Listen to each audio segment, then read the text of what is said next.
Bobby, you ready? Mr. Briscoe. Okay, anybody there? Yeah, we're waiting for you. It's 3 o'clock meeting. Are we all here? We are. Michael, are you there? Ken? Present. Present. Doug's here. I thought it was 4 o'clock. Yeah, it's a What's that? 4 o'clock start, 4 o'clock meeting, 3 o'clock Bobby's time, 4 o'clock our time. Okay. Yeah, I got 3:01 here, so be 4:01 there, I think.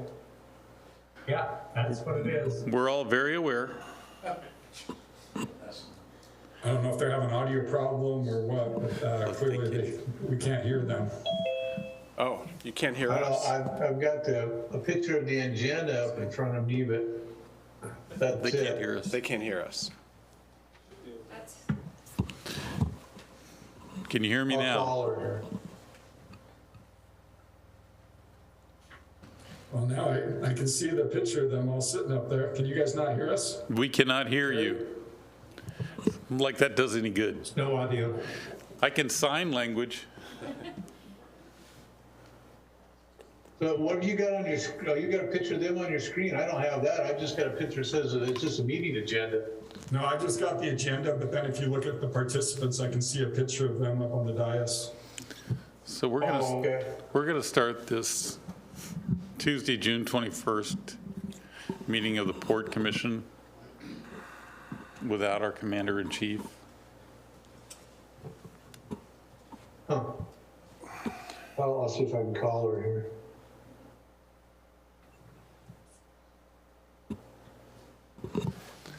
Just talk amongst yourselves.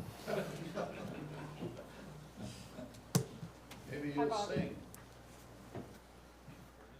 I know. We can hear you, but for some reason you can't hear us. And the video gentleman is trying to figure it out, and I'm gonna run over and grab IT. Yeah, Zoom is Okay. crashing. Huh?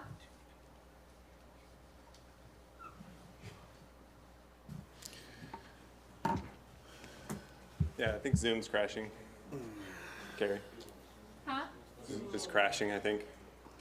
Yeah, the whole computer is kind of going haywire. Oh, great.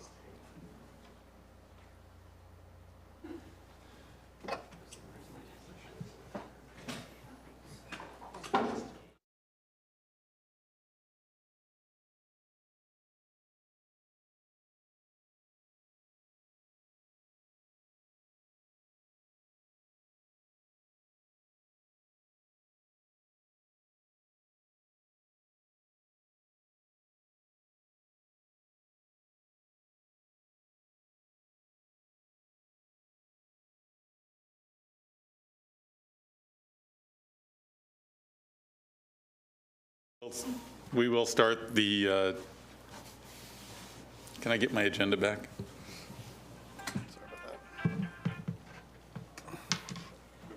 I'll pull it up. No, You can just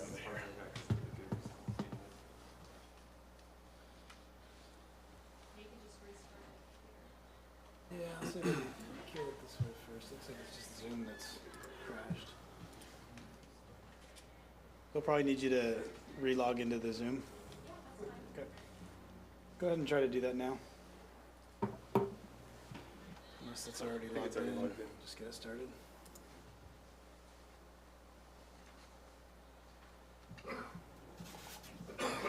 Okay, we're going to start this meeting without him.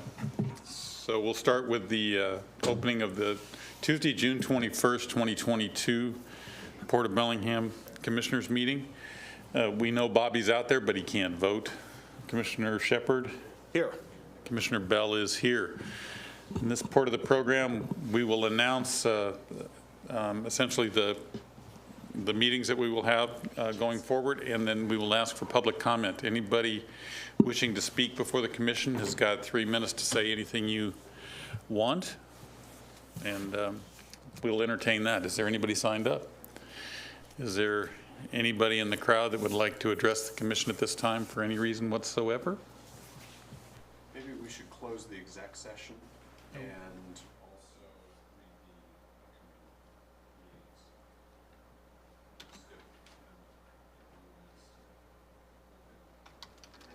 Okay, we will close our executive session, move to regular session. The meetings that we've got coming up,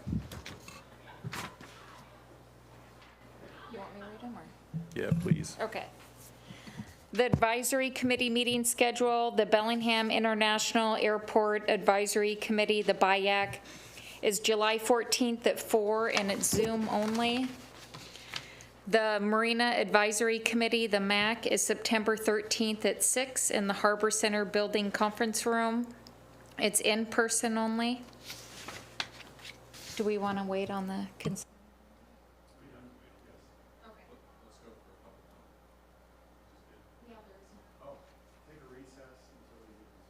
Yeah, Carrie, do you mind coming on over and getting logged in with the Zoom? So talk amongst yourselves, I tried to delay it.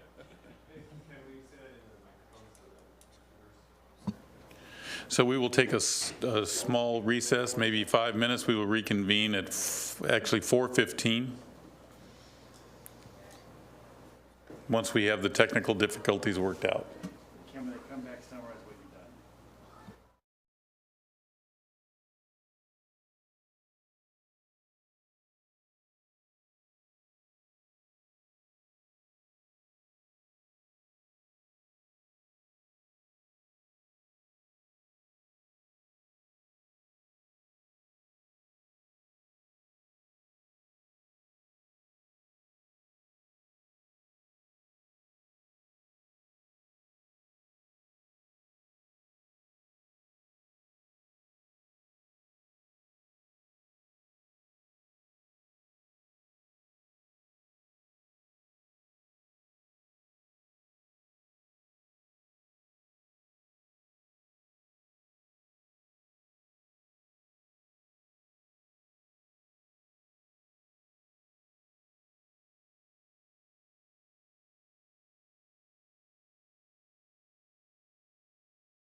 Hey, Commissioner Bobby, can you hear me?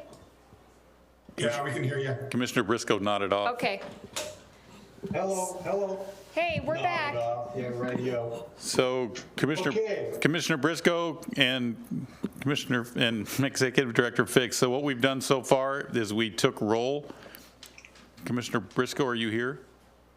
Yep. Okay, that's completed. And then we announced all of the BIAC and the MAC meetings. And we took public comment, which there was none. So you can take it from here. Okay, so I guess we're moving on to the consent agenda. So Carrie, if you please. Hey, before we do that, Commissioner, should we open it up to any public comment for people on Zoom? Oh, correct. Yes, we should. Any public comment on the Zoom in? Please unmute. Present yourself.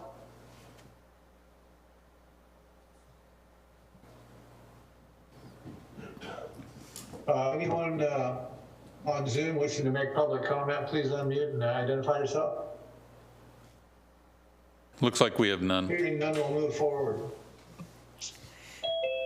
Motion to approve consent agenda items A through G.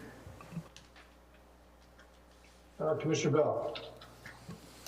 Yeah, I have nothing, but I did have a comment about what a monumental consent agenda this is, and since not everybody reads it, we have a tremendous contract with ABC Recycling on this. We also have a rebuttal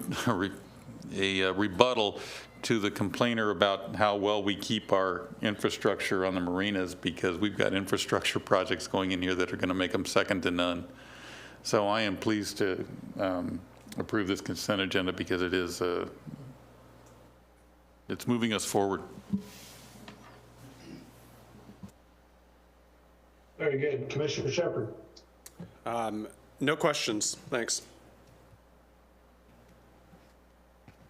Carrie, if you please. Motion to approve consent agenda items A through G. Commissioner Shepard. Yes. Commissioner Bell. Yes. Commissioner Briscoe is a yes as well. Passes 3-0. So I believe we have some presentations, Carrie, from what I read here. You bet. Our first presentation is aviation noise complaint update from Mr. Collins. Just, Aaron, just a second. Thank you, gentlemen, for coming for this eventful night. We're glad you're here. Welcome to Bellingham. Go Avs. Actual desktop. What's going on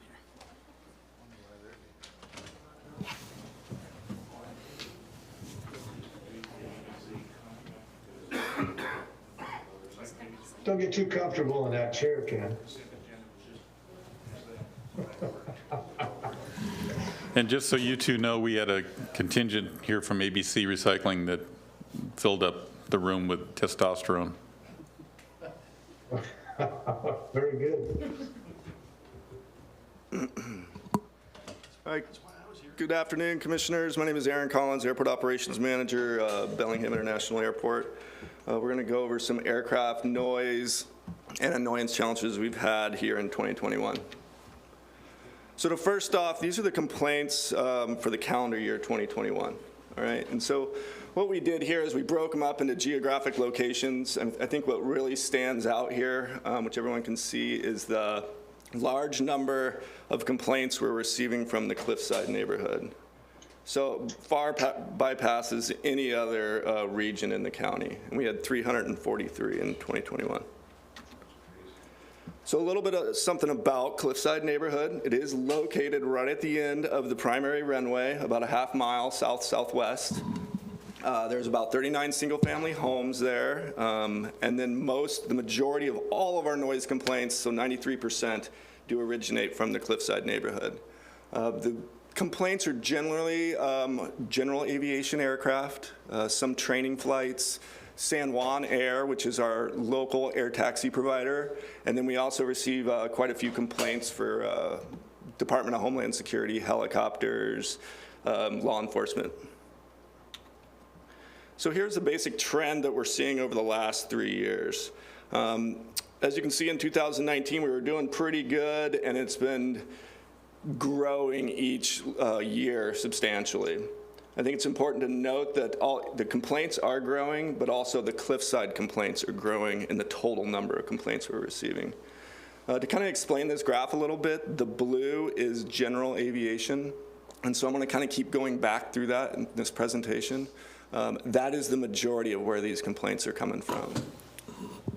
Aaron, just a sec. So of the 411 complaints in 2021, how many individual homes did that include? How many complainants is that? Is that 400 people complaining one time? In the Cliffside neighborhood, it was 2 homeowners. For the 343. Correct, approximately. So let's take a moment and we'll talk about the airport master plan. Now, the master plan was approved in 2019. In the master plan, there is an environmental chapter and a noise study is performed. Now, how the FAA measures noise is through an average day-night level. Good, right, or indifferent, that's how they measure the noise.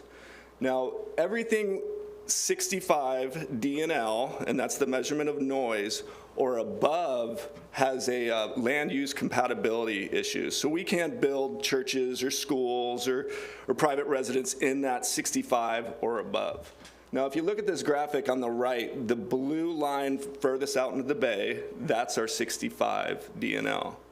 And as you can see, the Cliffside neighborhood sits outside of that 65 DNL. Can you tell me what DNL stands for? It stands for a day-night level. So what they do is they forecast the operations out and the type of aircraft, and then they take the amount of sound that happens during the day and then provides a penalty at night, and they come up with that figure. Okay, so the FAA looks at noise outside of the 65 DNL more as an annoyance than a noise issue.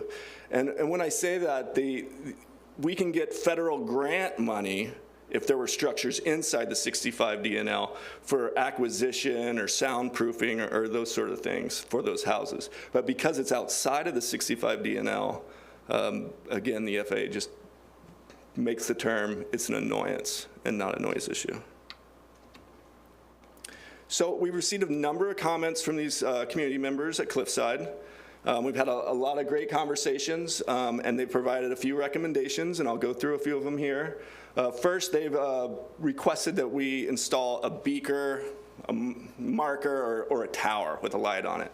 And they would like that tower in Marine Drive Park. Now, the strategy here would be so that pilots would be able to fly directly runway heading, see the beacon, and then continue out into the bay and not overfly the Cliffside neighborhood. But we have responded on 2 occasions, and first and foremost, the FAA has all statutory authority over navigational aids at the airport.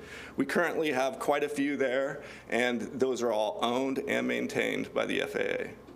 There's also no standard nationwide for any sort of noise abatement marker or beacon or navigational aid.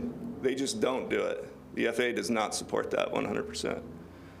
And then finally, if you think about the operational characteristics of an aircraft, as it's departing, it's in a nose-high attitude, right? And so the pilot would need to look over the cowling or the prop to see that marker. So it just would not work. It wasn't feasible. And so we denied that request.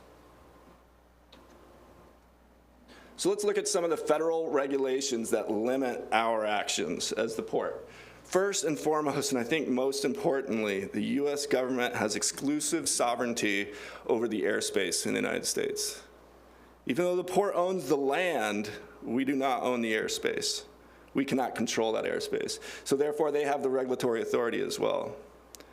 Even in federal law under 49 CFR Part 91, it states that the pilot in command can and must deviate from noise abatement procedures for safety. Okay? They must also deviate for ATC instructions. The reason this may be is they may have a saturated airspace. They need to space people out. It's all, again, for safety. There's also a established FAA flight path that would take smaller aircraft, because they have a different operational characteristic, right over top of Cliffside neighborhood. That was developed, it's regulated by the Federal Aviation Administration. The port cannot alter that or change that in any way. I'm going to take you back to, just because we're not in your world of acronyms. Yes, sir. Can you just make sure you define what PIC, ATC, as you go through them? Sure. The first time? Absolutely. Pilot in command. My apologies. Yeah, PIC is just pilot in command. Okay, sitting there. ATC would be air traffic control, or the tower that's at the airport. And that's our local folks that are controlling the airspace around our airport. So thank you for that. I'll get down here to like my 5th point here. The port legally cannot penalize these pilots for non-compliance with this voluntary noise abatement procedure. And this has been suggested by residents in the Cliffside neighborhood.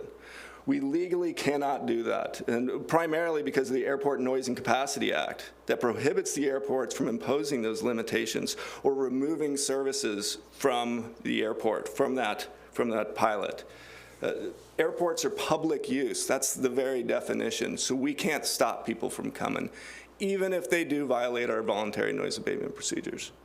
In my experience, I've been doing this 6-7 years now, and 99% of the time, pilots are very apologetic. They're not out there to cause an annoyance. They were following instruction. They were doing it for safety. And in my experience, that is what occurs. And I don't see anyone out there doing it just to annoy that Cliffside neighborhood. I think that's an important point. So the Airport Noise and Capacity Act, if we were to prohibit people from using our airport, we would be in violation of a federal grant assurance, which means... Hey, am I not coming through? Go ahead, Commissioner. Yeah, I had a question for Aaron before he started. I guess I don't know if am I not coming through good or what's going on here? You're good, go ahead. Aaron, how many, in that Cliffside neighborhood, do we know how many residents there are? The number of residents? Yes, Residencies, I should say. Yes, we do. Well, 39 single-family homes there. So out of the 39 single-family homes, we have 2 people complaining. Is that correct? 2 homeowners, yes, sir. Okay, thank you. Go ahead and continue on. Just want to make that clear. Okay, we're going to jump back to the Airport Noise and Capacity Act. So if we were to violate these federal grant assurances, and my boss talks about this all the time, we could lose the key funding mechanism, the federal grants that we get through the Airport Improvement Program. Worse than that, they could come and try to reclaim all the federal grants that we had in the past. Since this airport's been open since the 40s, it would be in the hundreds of millions of dollars, I'm sure. But that is why we can't prohibit folks for just violating the voluntary noise abatement procedures. But what can we do? All right, and what have we done? First off, we entered into a letter of agreement with our air traffic control tower to prevent midfield takeoffs. What did this accomplish? It allowed aircraft to get higher in elevation before crossing over communities, therefore reducing that noise annoyance. It makes sense, it's further away. We do consistent staff training, and we really focus on messaging. We want a consistent message to help educate all of our pilots. So when our ARF staff's interacting with the GA public, our airport admin staff, or they're coming in for badging, we all give them the same message. It's very important. I also use a newsletter, a quarterly newsletter. And in that GA newsletter, I always have a noise piece in there. Hey, this is a noise-sensitive area over here. These are our procedures. We just want to have it out there nice and clear. We do pilot education with all of our local flying groups, WPA, or Washington Pilots Association, Chuckanut Flying Club. We do periodic updates to our advisory committee, the BIAC. We do annual noise abatement forums to get all the pilots in the room so we can have a conversation on what's going on. Most recently, we modified the voluntary noise abatement procedures here in 2022 per the Cliffside request. And this was a collaborative effort. So we took the Cliffside's request, got the stakeholders of the airport users together, and we came up with an agreeable verbiage for the new noise abatement procedures that are currently in effect. We've updated airfield signage, more guidance out there, GA terminal signage, noise abatement flyers, the website. Again, it's just this massive marketing campaign that we're just trying to message it all out there and educate these folks. Because that's the key, right, is we just need everyone to be educated on what our procedures are. And then finally— So Aaron, I have another question. Yes, go ahead, Commissioner. So when we did this updated airfield guidance and signage, the people from Cliffside were involved in this stuff? They were involved in the noise abatement procedures, yes. And then the signage So they were was— included. And the signage reflected the new verbiage. Okay. Did I hear somebody hollering no somewhere in the background? That is correct. Who is that gentleman? I'm not there. I can't see the crowd. So can we let Aaron finish his presentation and then ask for comment afterwards? I appreciate that. Okay, the final thing we've done here is we've entered into a new agreement for flight tracking software through a company called VerTower, and this allows us to track aircraft in real time or go back historically and pick out certain flight paths, right? I can go back 2 years and catch all the flight paths that come in and out of BLI. It's really great stuff. And then I've got sort of a demo here. You can see it on the exhibit on the right. That's just showing you probably an hour's worth of flights in and out of Bellingham there. But it's really great because it really helps us with tracking these flights when we receive these complaints. It also allows me to put a geofence around noise-sensitive areas, which I have done for the Cliffside neighborhood. And so when an aircraft goes into that area, if it's at a certain altitude, it alerts me, it lets me know. And so I can pull it up, I can put it on an Excel sheet and say, hey, you know, in the last month I've had this many aircraft fly over there. But the investigation's not complete because, as I said before, there's a lot of reasons they can fly over that. So it doesn't necessarily mean they were violating any sort of noise abatement procedure. It also gives me the aircraft registration, the altitude, the speed, as I mentioned, and the flight path. I can then take that registration and go to the FAA database and then find out who the aircraft owner is so I can communicate these noise issues to them. So briefly, some comments about our process. I acknowledge receipt of the complaint. I have staff investigate the complaint. Is it legitimate? What's the tail number? Who's the owner of the aircraft? And then I document it into our noise abatement log so we can look at it at a later date for trends or go back and edit it if we receive comments from the pilots. And then we do an aircraft owner outreach. And so if these folks aren't local and I don't know who they are, I send a letter, a courtesy reminder of our noise abatement procedures to the aircraft owner. Now this has its difficulties too, because a lot of the aircraft out there are owned by several people. They're group ownership, right? And so we don't know who was flying that aircraft on that day. Some of them are LLCs, on and on. So we don't know how much of that information is actually filtering down to the pilot, but we continue to try.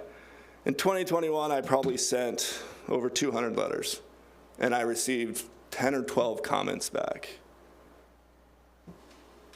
And then finally, we did a brief analysis of what staff time it takes to look at these complaints, investigate. Yes, sir. What kind of comments do you receive back? Are you getting comments like, we understand the intent of the abatement process and that pilots are understanding our goal, or are people telling us to go pound sand? Almost 100% of the time, it's apologetic. They didn't have that education piece, but now they do. Okay. I've received, no one's been hostile with me when they receive that. You know, they'll say, hey, I was on an IFR flight plan. Is that still a noise abatement issue? Absolutely not. That's completely defensible. I saw some birds, so I deviated. Absolutely not. I can defend that all day. Yeah. Okay, thank you. So that was the sort of the noise complaint and the process, but I want to pivot over to a new concern from some community members, and it has to do with general aviation again and the type of fuel they put in their aircraft. All right, this is 100 low lead. We also call it avgas. Now this goes in virtually all of the small single engine aircraft in the United States, between 170 to 190,000 aircraft, all right? It does have, it's low lead, so there is lead in it. And as we know from the Clean Air Act of 1996, they've outlawed the use of leaded fuel for automobiles, but provide an exemption for aircraft, marine trades, and I think race cars. So we're still sitting in that threshold right now. So unfortunately, most of the aircraft, especially the older fleet, they cannot use unleaded fuel. Some of the newer aircraft can, but most of the old ones cannot without some sort of modification. All of them need a supplemental type certificate issued by the FAA, right? But there's also concerns that it's going to void their warranty. Our our air taxi provider at the airport has very stringent maintenance requirements for their aircraft. If they put unleaded fuel into those aircrafts, their warranties would be void in all those engines. So preemptively in 2018, we did send out a survey. We wanted to change our capital plan, install a new fuel tank at the airport, and fill it up with unleaded fuel. But first we needed to see if there was a demand. So I sent out this survey to over 350 folks, airport users, GA folks, and I received 0 comments back on wanting the unleaded fuel. 0 demand. I believe one comment was, it would be nice to have. So what we did is we changed our rules and regulations that allows people to bring their own fuel on the airport. And then if they want to use unleaded fuel, they are allowed to. But there is a silver lining here. There is a public-private partnership between the FAA and the fuel industry providers to completely eliminate 100 low lead from the entire fleet nationwide in 8 years in 2030. They've committed that they're going to get rid of it and have an alternative fuel that will work exactly the same as avgas. So the aircraft owners don't have to modify engines, we don't have to change insurance requirements, so and so. So that natural federal process is occurring, and we are completely supportive of that process, absolutely. And you said that even so, people can bring their own gas in. So even if we did eliminate leaded gasoline, pilots might bring in leaded gasoline in order to operate their aircraft, correct? That is correct. That would be their option. Yeah. So some of the limitations with the 100 low lead, if we were trying to limit 100 low lead before the federal process is concluded, we provide a required service for our local and itinerant aircraft. There's also a key safety issue here that's not outlined in here, misfueling. You know, you could have engine troubles on your climb out. A pilot shows up late at night and thinks it's low lead, and he puts in unleaded fuel. That's an issue, right? Avgas also provides a bit of revenue for the port as well. I mean, we have a tariff charge on all gallons pumped into aircraft here at the airport. Our partner, the fixed base operator, substantial amount of their airport revenue comes from fuel sales, as well as fuel providers. And quite honestly, if I can be blunt, removing Avgas from the airport would absolutely destroy our GA community. They would be devastated. They would no longer be able to operate their aircraft here at the airport. And general aviation is the bedrock. It is the foundation of aviation. This is where all of our training pilots come from. I mean, an astronaut starts somewhere, and that's where they start, is in the beginning, in GA. So I can't stress that enough, how important these folks are. And finally, restricting or removing Avgas may be a violation of another grant assurance as well. So we're removing a service from the airport that is approved by the Federal Aviation Administration. So to finish up here, I just kind of want to look at where our general aviation folks are. We are seeing a bounce back from COVID. And so they are getting out there flying again, which is great business. There's over 159 based aircraft at the airport that are general aviation, a very robust and vocal community. They like to be engaged. They're eager to jump in when we want to talk about changing procedures for noise abatement. They're eager to listen to me when I'm at their community meetings. And in my opinion, we need to really start promoting GA and not penalizing it or restricting it. And that is all my presentation. I'm happy to take any other questions. Thank you, Aaron. Forget I'm not in charge. Can you guys hear, am I coming through okay? We can hear you. Okay, very good. Thank you for that. And this commissioner, I can't speak for my fellow commissioners, but this commissioner has no intent to penalize our GA community at the airport for flying in and out of there. It would be ridiculous. I'd like to move to the person, can we pan to the audience, the cameraman, so I can see who the person is that was hollering no during the presentation?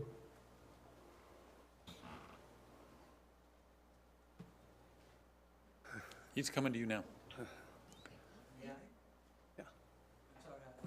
He's coming.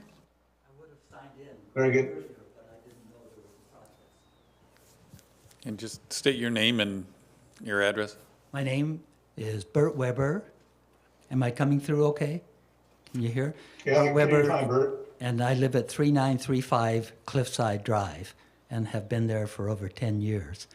I like Aaron, but he's given you a misleading presentation today. The first misleading is that he talked about noise abatement, and I will acknowledge that I am one of those two people that have many reports to the airport about what the aircraft are doing. But he called them noise abatement and structured everything in noise abatement. I don't complain about noise, and I haven't complained about noise. Noise is a regular part of an airport, and you don't live by an airport if you're going to be really upset about noise. That's not the issue. The issue is safety. And unfortunately, the noise, the complaint form that the airport has doesn't, well, it does. It allows you to state what it is you're complaining about. I don't complain about noise. And when Aaron showed you that graph of the very long number, those are not noise abatement complaints. Those are safety complaints. And the reason that they are safety complaints is that these are planes that on their own volition have flown over the Cliffside community. There's no penalty, is there? It's the procedure that Aaron talks about is voluntary. And the pilots, many of them go back and forth to the islands. They've been doing it for years and years and years, and they don't want to take the route that the airport suggests, which is fairly moderate to get out to the shoreline before turning.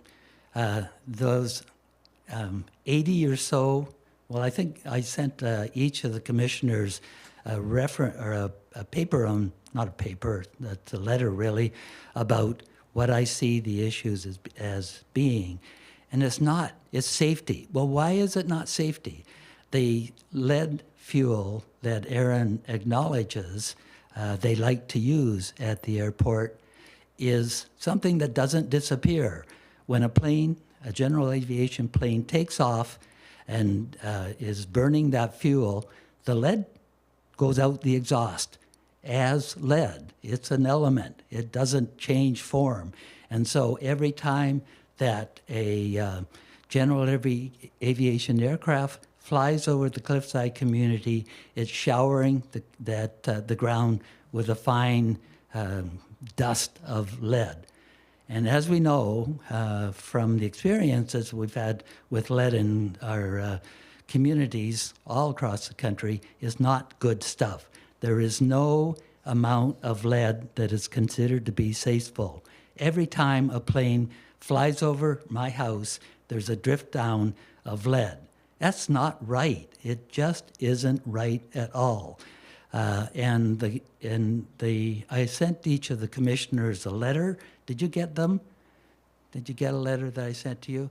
Okay, as I said, what I hoped that the commissioners will do is solve the problem about the lead being distributed by the general aviation aircraft.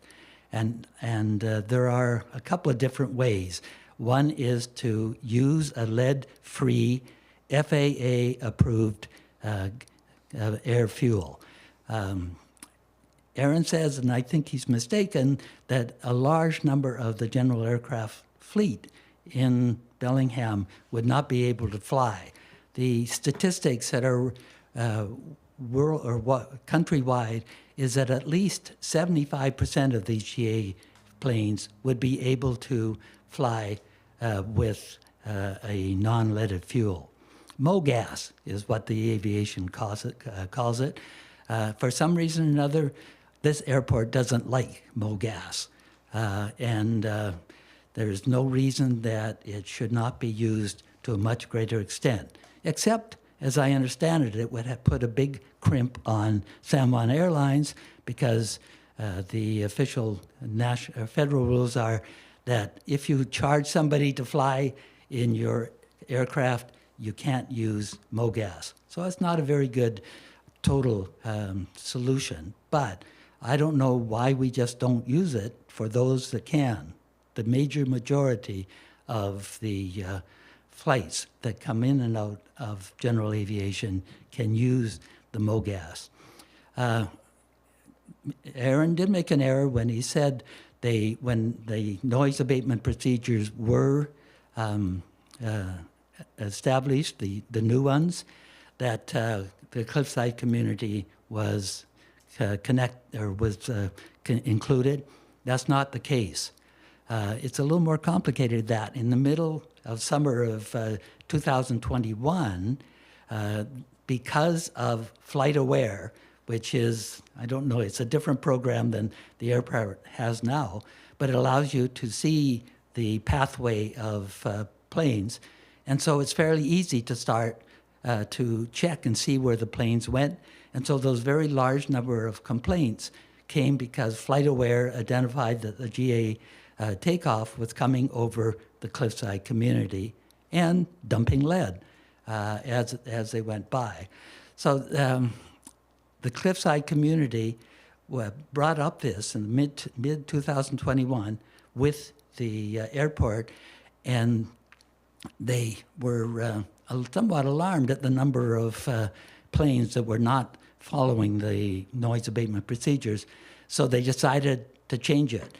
And they had a pretty good good suggestion at the time, and that was that planes would take off, go straight out over the water for a third of a mile before making a change. And the Cliffside community was really happy with that.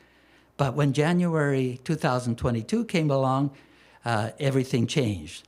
airport decided that they weren't going to require planes to go any farther than the edge of the bluff that goes down to the water, and that was not what the Cliffside community was hoping would happen. So we're still at a place where there's a serious problem. My concern is that we find a way of not having general aviation planes go over the community and spray that lead. There's no safe limit to it. Whatever comes down, comes down. And I'll tell you what, I stand in a friend's house who's got a couple of autistic kids, and the plane goes over right overhead. It just makes me boil inside. It's not right. We just should not allow that to happen. And one of the ways is to work with the FAA and to insist that planes not turn early. All those habits that they have that are still occurring, and as much as the new noise abatement procedures are really nicely done and they're really well explained, the pilots know they don't have to. They don't care. And I disagree with Aaron about the response of pilots when they get nailed, reported, or whatever you call it. But I'm calling it, no, it's a safety issue. And it doesn't make any sense to me that we allow general aviation planes to fly over a community of people that are close to the runway exit. We know that single-engine planes are much more likely to fail and have a problem, and we have records of it. We know what happened to San Juan Airlines out in the islands, 5 or 6 years ago? It was just a miracle that we didn't lose a bunch of people when the plane was halfway through its takeoff from the runway and lost power.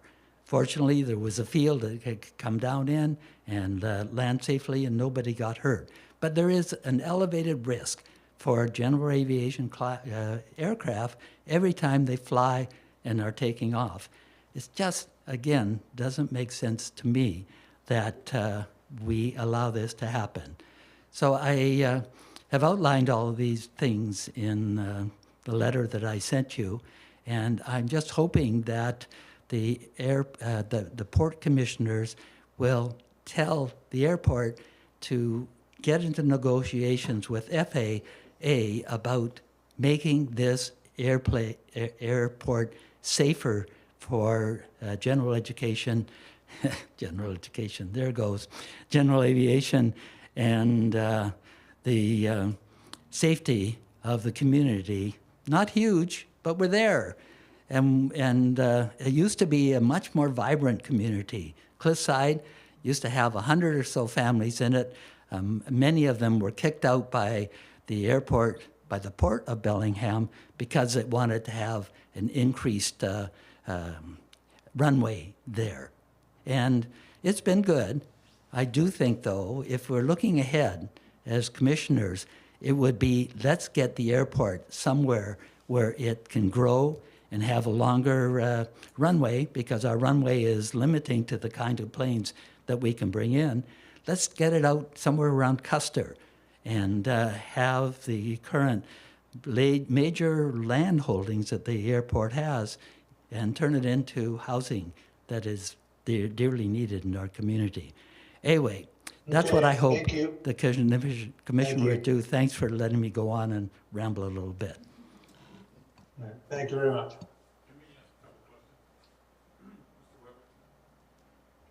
So Kerry, or gentlemen, are any more questions for Aaron here? I didn't hear that, Commissioner. No, I didn't get that. What was that? Good. Questions for Mr. Weber?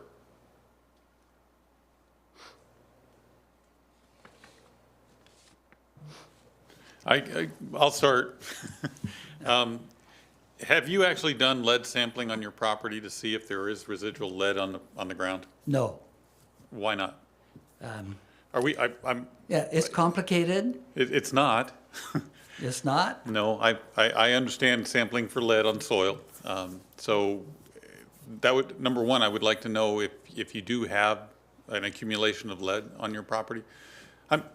I was in the composting business out at Recomp, and lead was our issue. Yeah. And well, so I understand what it takes. and My it- place is not a good place. We just had a new septic tank put in, and of course, the backyard did all of the. No, I mean, dug up. but if it's a concern and you think it's accumulating, it would seem to me that having a lead test on the surrounding area would make sense, so that you had some background data to go with it. Yeah, absolutely. And it's a very simple test. Okay, so So, how yeah. can we get together and figure that out? I'm in your book. Okay, you're No. in my book. So, I mean, number one, I would just want to make sure that if we're going to be chasing a demon, that we actually have a demon, right? Well- That if it's actually going to be settling on your property, that we actually have some facts to back that up. Yeah, fair enough. You know, I'm just going on that there's no amount of lead that's safe. And the they second- fly over, so, sorry, And go ahead. the second one was, people weren't kicked out of the neighborhood. They were actually, their properties were purchased. And it was a voluntary program Some of them were required. Some of them had to by the move. FAA, not by the Port of Bellingham. Okay, Correct. So that's not the Port of Bellingham's issue. And the third one is, if you try to move an airport, you might as well try to site a homeless shelter or a prison. Trying to move an airport anywhere is not a possibility. And that's one of the realities that we have to face. There might be many, many places that would be better, but it would take decades. And if you think the opposition that we have at this one is severe, wait till you try to cite it somewhere else. oh yeah, I'd say up by Custer somewhere It would be would, perfect. the people of Custer would be so welcoming of that. So it's almost an impossibility to cite a new airport. So I just wanted to correct the record on that. And then the last one is just a request. We understand and we have the software to see planes as they go through. You don't have to call them all in. We know they're there, we know what they're doing, and from what it takes from a staff time, it's overwhelming, and we do understand it, and I don't know a pilot that isn't working to try to fix it. I mean, I know a gentleman here in the room that cares deeply, which is why he's here tonight, along with a couple of other people, once we got your letter that I've made a couple of phone calls to. We understand it, and we know every plane that violates that space because we see it, and he just told you that he gets alerted. So my request is, maybe once a month, just give us a summary of what you identified.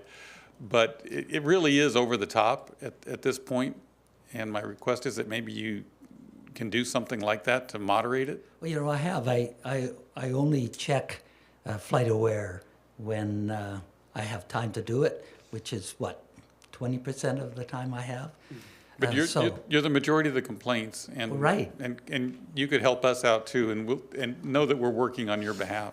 Yeah, the only other person that puts in these complaints, as we call them, also is aware of FlightAware. It was something that took me a long time to realize was there. And I'm glad that the airport has that facility now, because I sometimes wondered how accurate it is. So I can check my accuracy now with what Aaron has, because he's got better records than FlightAware can give us. But it's also enlightening to know that it's not a noise complaint, that it really is a concern over lead. And I do recommend that you Absolutely. do some investigation to see if it really is a problem, because I understand how persistent lead is, and it is a very simple test. Okay, and if you can tell me what the next step is?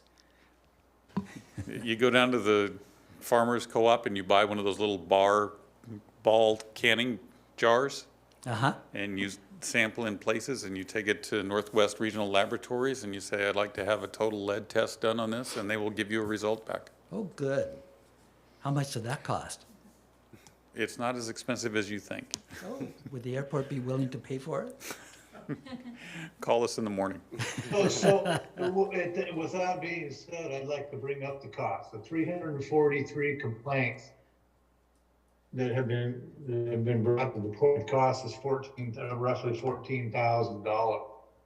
Now, it's public money. It's your money. It's everybody's money in Whatcom County. And what Commissioner Bell is trying to ask you is we're aware of everything. We're trying to figure it out. Can you lower the cost to us? You're concerned about going and doing a test. It's probably fairly minimal. We're concerned about these complaints that cost that amount of money to us. So we're trying to help you out. How about trying to help us out with not so many complaints? We know, as has been said, we know what's going on. And one of the problems that we have is that cars used to use leaded gasoline. And so there's not a schoolyard in this county that doesn't have residual lead in the soil. Yeah. There is a certain amount of background lead that exists in Whatcom County. So it's a demon we're trying to fight, and we can't fight it. Yeah. Seems to me the very simplest thing is that when you know there's an aircraft that's distributing lead on an area, you try to keep it away from there. And I think, you know, I have some confidence that this new software is going to at least give us the data to help us identify if there are some known problems. Are there some repeat offenders who continually and habitually repeat flying over this area? And I think that's what we're going to get with this software. And I really do think that our GA community wants to help us be good neighbors. And that's just my request to our GA community. Help us be the good neighbor that we want to have our airport be to the whole community. And that means following our procedures and our requests. We're installing new signage to help give those reminders. And I'm going to just put that out there. That's my part of the request. And I would like to make sure that we get an update here within the next year about how this is going. What are we seeing from the software and the targeting that we're able to identify of, are there habitual folks who are just continuing to not follow our guidance, and are there any other steps that we should take after we're able to track some of that data for some time? So I would like to see the airport come back to us within the year and give us some of that information. And then we're going to keep working to that 2030 goal. You know, getting the FAA to change procedures is a lot like my experience getting the railroad to try and change things. It doesn't happen too quickly, and I want to see lead out of our community as much as anyone, and I'm glad they have this procedure in place to get us there by 2030. I wish it was sooner, but that's where they're at. This story I'm telling today is not a new one. I was hoping Rob would be here because I brought this to the attention of the port, 12, 14 years ago? And the airport then said, well, the problem is ready to be solved, and just wait with it and we'll have a solution to that problem. Didn't happen. They said by 2013, we were going to have that done. It didn't happen. We got to 2022 and it's still a problem. So I'm somewhat cautious about saying that there will be a new lead-free fuel in my lifetime even. So we have to manage it. Well, thank you very much, good people, for listening. And I wish we could just say, okay, we'll figure out with the airport a way of keeping planes off of the residential area. And I think that's doable, but it's going to require some assistance from the port and from the airport to make that happen. Thank you.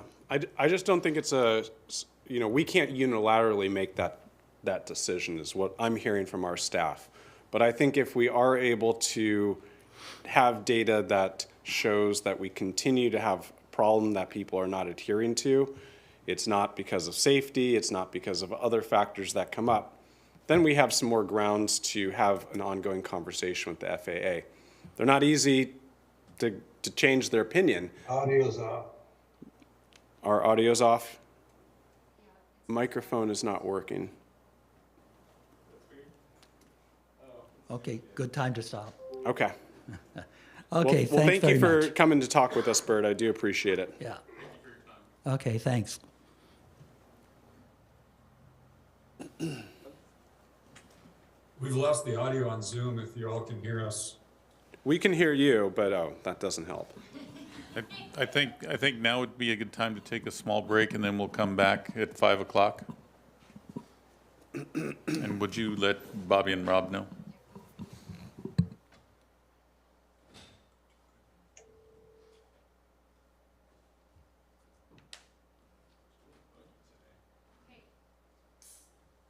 So I brought a few copies of the letter I sent to the port commissioners, if anybody is interested.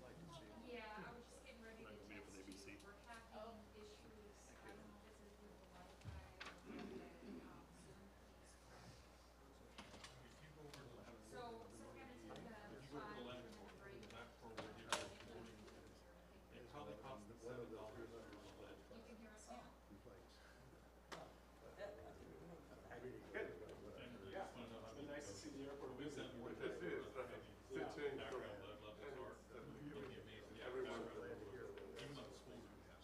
Yeah. That's a lot of it. You know, there's one academic study made recommendations about schools.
Recording in progress.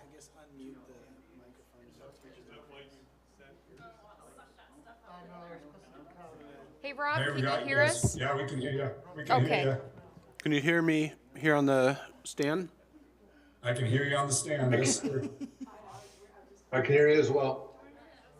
The Windows updates and then we got the Zoom updates. Let's get back at it. A lot of other stuff I can do except for kind of So I'd like to say that I think our staff at the airport has things well in hand. I think they do a very good job. They're very conscious of what's going on there. And I would, as president of the commission, ask the folks at Cliffside to have some patience, and if they can, slow down the phone calls to our staff and let them do their job, because every complaint takes time to reply to. So please bear with us as we try to deal with the situation. And I think that our staff is working very honestly towards trying to do the best they can for what we have to work with. And as soon as you folks can figure out how to, as Commissioner Shepard put it, work with the FAA, because it's like working with the railroad. They are who they are, and they don't bend very easily, if at all. So thank you, Aaron and Sunil for what you do there. Okay. Everyone, we're starting back up.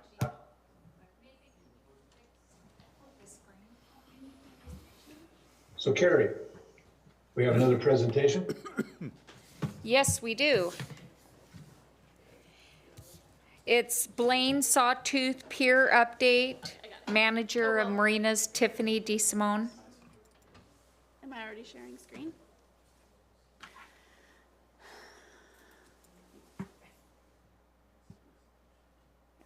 Can I do it there?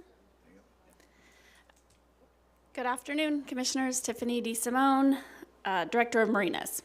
So I am here today, to give you a very brief update on the staff work that's been done on the Blaine Sawtooth Pier.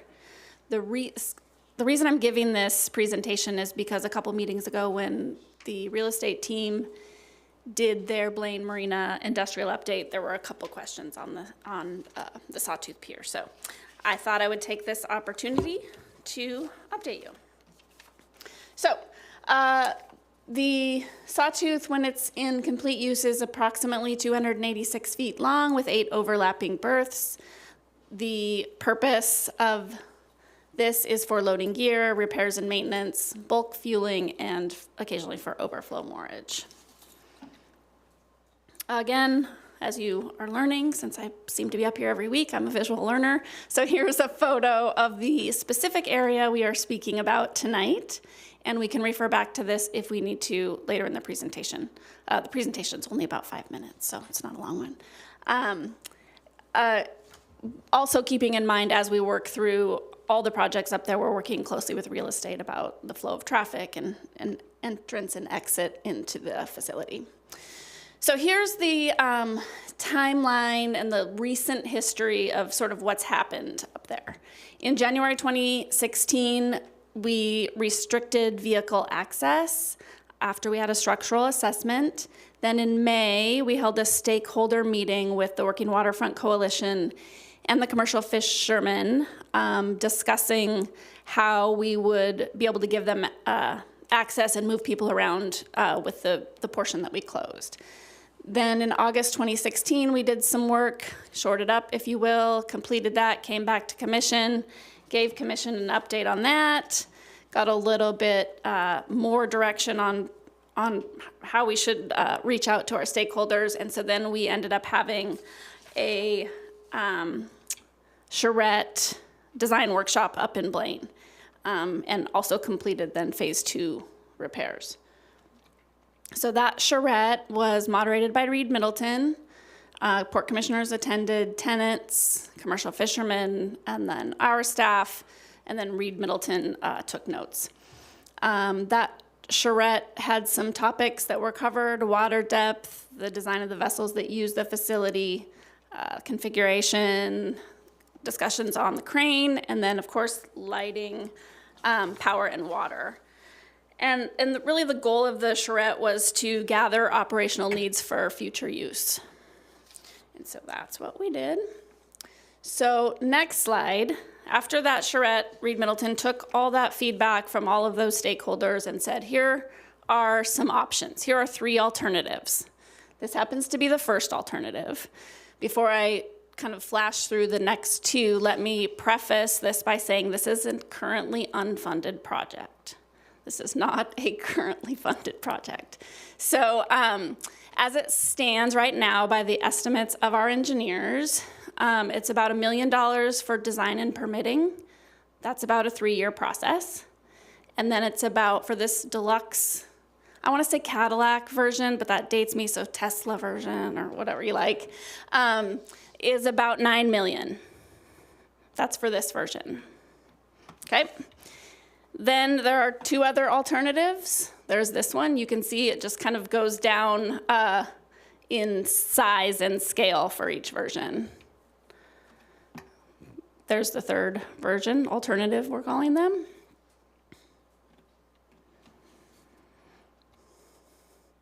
And then you'll see, I'm sorry, let me go back. You'll see in all 3 versions, the crane is located on the corner up there in the left-hand corner. And I bring this up specifically because it seems like every time we talk about this area, that's what everybody fixates on, is what kind of crane, because that's how the work gets done. And so that was placed there based on the feedback. And there was a ton of feedback, and I'm not going through every detail of that. I think that's kind of a level in the weeds we maybe don't need to get into, as it's currently unfunded. So, Tiffany, are all those proposals increasing overwater coverage, or are we balancing overwater coverage? What's that look like? Yep. So the engineers gave us the estimate for this to be a self-mitigating project. So each alternative goes down in overwater coverage, you'll notice. Maybe I should go through them slower. So that's the alternative 2. And you can see the light blue section there is the part that we would remove that's currently there. Okay, so they're each removing some of the existing structure and replacing, but keeping a general average of the same That's correct. overwater coverage. I believe that's correct. I also have Andy here, who's really the expert in this. But I'm learning. Okay, so those are the options, and then here was the feedback we got on the crane. This is a crane that's located in Wrangell, Alaska. I have never been there. Andy sent me the photo. But that seems to be the preference in most of the stakeholder discussions we have. And this is a very brief presentation, but rest assured this is talked about often in many of the meetings, including the commercial fishermen's meetings and the MAC committee and all of that. So we do discuss it often. And here was the feedback that we received on kind of what the users would like to see in the way of a crane. So that's sort of the end of my presentation. I'm happy to defer any questions to Andy, if anybody has any. And here's sort of an overview that was showed in the overall industrial area update a couple meetings ago. So is the idea for that crane to be a public accessible crane that anyone could use at a fee? Yes. Or is that how it would work? Yes. Similar to other cranes we have in this harbor? Exactly. Okay. And if somebody was to offload using that crane, then they could drive up and we'd have that able for everybody to drive up and be able to load up their catch and gear after that. Correct. Okay. Other questions? Commissioner Briscoe? Okay, I'd like to go back to your charrette slide, please. So which one would you like? The one with the 2 boats tied up, the Cadillac Lady of- version? Or not Lady of Good Boys. No, keep going, back up again, backwards yet. It's a picture of the boats tied to the dock in the harbor. oh. Current sawtooth. Okay, so I'd like to point out, the Mirmalak is in the top picture. If you'll notice, he's tied sideways because there's no other way to tie there, but he's tied on the very points of the dock. So that's the reason we need a straight edge pier, straight pier, and not the sawtooth approach.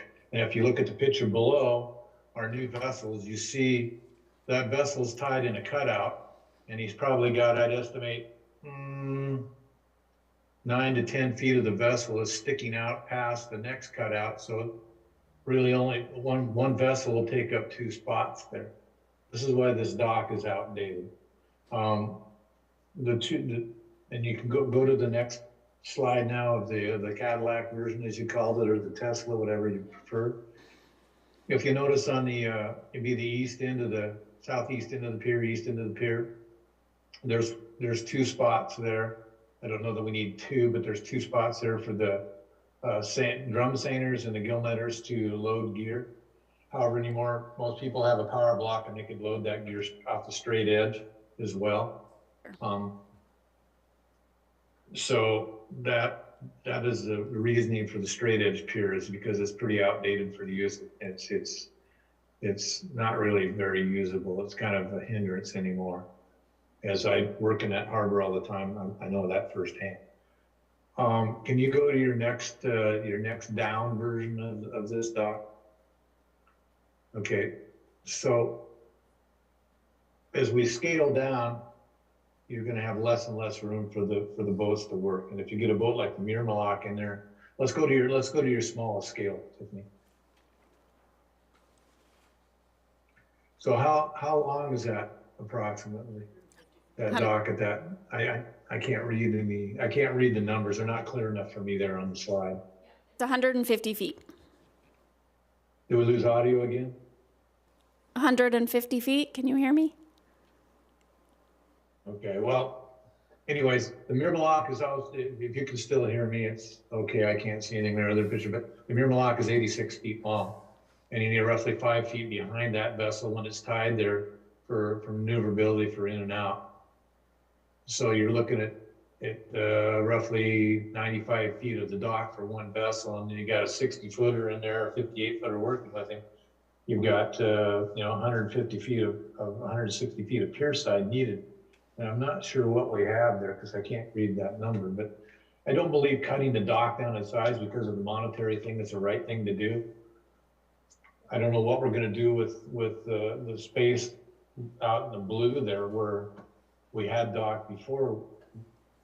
It's just useless space then, because you're not going to build another dock there or do anything with that. It's just wasted space. So I think shrinking it down in size because of monetary issues is not the right approach. In the long run, it's not going to work out. Sure, we can figure out the monetary thing somehow, but we need to get on this and get something done because the pier is a mess to use. And Andy has done his best up there to be creative to get it so it's useful, but it's not really very good. So, and I don't know if we're going to get. Can you hear me, Rob? Yeah, I can hear you, but I'm not hearing anyone but you. So I've texted Carrie. Okay. It looks like we just went to. Yeah. Okay. All right. So anyways, that's my spiel is I don't think we want to cut the dock down. I think we need to look at this more. I think there may be ways we could cut that price down, but I think we need to try and leave the length of our pier intact. As the water, we would be opening up, so to speak, but not over water coverage there by lessening the pier in size due to monetary reasons is wasted water space. You can't do anything there other than the dock that's there. You're going to have piling, and you're going to have some kind of dock for workspace there. So if you want things to grow in the economy to get better. Yeah. I can restart it. I tried. Going wrong. Recording in progress. Oh, Robin.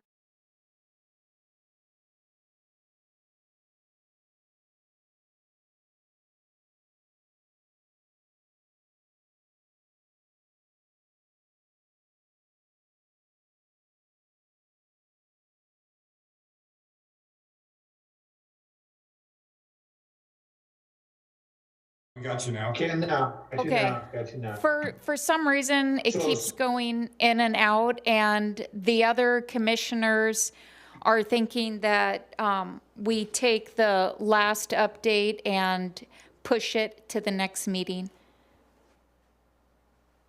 I think that's a good suggestion.